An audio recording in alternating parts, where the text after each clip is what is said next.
The next guy we need to talk about, Morgan, and we can circle back to all this shit too. We're just hopping around we're flowing. Now. Go. Keegan Murray. Both ends of the floor. I may sound like I'm repeating myself, but this is worth going back to. What? Last year, Keegan Murray was being targeted defensively. Oh, yeah. Last year, he was getting pulled from games because of defensive miscues, not rotating from the weak side or not being physical enough or falling asleep, just not locked in sometimes. This year, Mike Brown's going, go guard Steph Curry. Go guard Fred VanVleet. Go guard Jalen Williams. And then tonight, go guard Donovan Mitchell. Donovan Mitchell coming in this game, averaging 30 a game, shooting red hot. And Keegan Murray did his thing. Keegan Murray's ability to stay in front of Donovan Mitchell, to contest without fouling.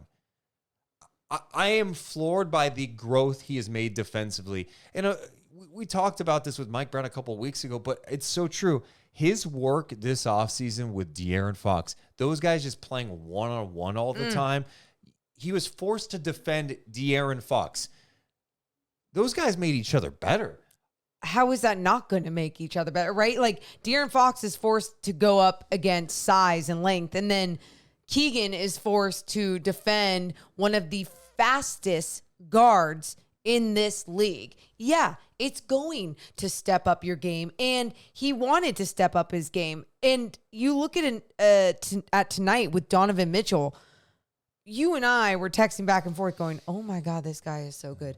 Donovan Mitchell is just so crafty. He's so quick. 6'3", 220. The guy's built. Dude, he's strong. He can move. Is fun to watch. He finished the game with 22 points. He ended 4 for 9 behind the 3-point arc. But 7 of 21 overall. Right. 7 of 21 overall for him. Right. And it's not even so much of what he was doing, like, with trying to create his own shot. It was Keegan Murray being able to disrupt Donovan Mitchell's entire game as the offensive initiator, as a shooter.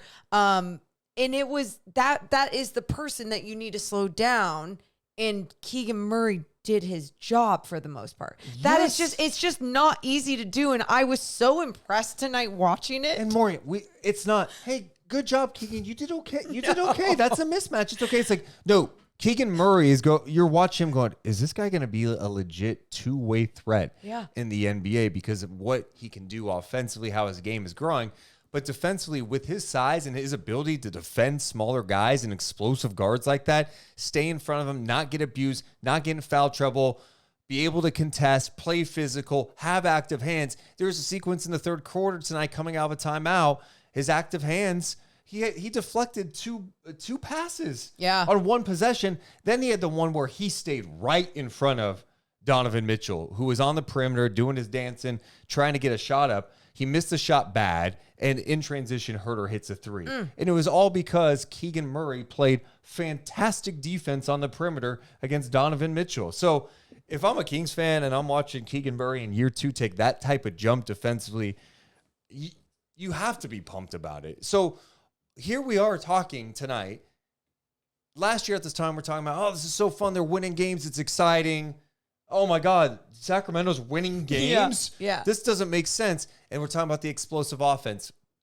The offense was a story tonight, but some of the things we're talking about is this physicality that Mike Brown wanted to see from his team. We're seeing it with Fox. We're seeing it with Keon Ellis, Sabonis, Keegan Murray. You know, like, guys are bringing it, and you're seeing legitimate defensive improvement, and I think that's really exciting. And you're seeing, too, when the importance of having a good coach and a good coaching staff that can bring this out of players, because I think sometimes you look around the league and you look at some of these superstar studded teams. Well, you can go to the Clippers, for example, who are a clusterfuck. And I mean, they just are right now. And I didn't know where you're going to go with that. I was like, yeah, they're really struggling. You go, clusterfuck. Well, and they are, and my bad. And my point to this is that it's and there's nothing against Ty Lue because I think he is a really good coach. It's just hard to coach guys that aren't going to buy in, that aren't going to want to play a certain style and understand their role. And with this King squad, it's not like, oh, they have a whole bunch of young guys, so that's why they're all buying in. No. They just have a whole bunch of guys that want the same thing. And that is a winning product. That is a fun style of basketball. And they have a coach that tells them, here's the ingredients. Let's bake that together. And they're going in that direction together. Baking's hard too. And baking's hard because you have to have the right amount of every little thing. It's a science. And so they're all doing this little science experiment together and they're all succeeding and having a lot of fun doing it.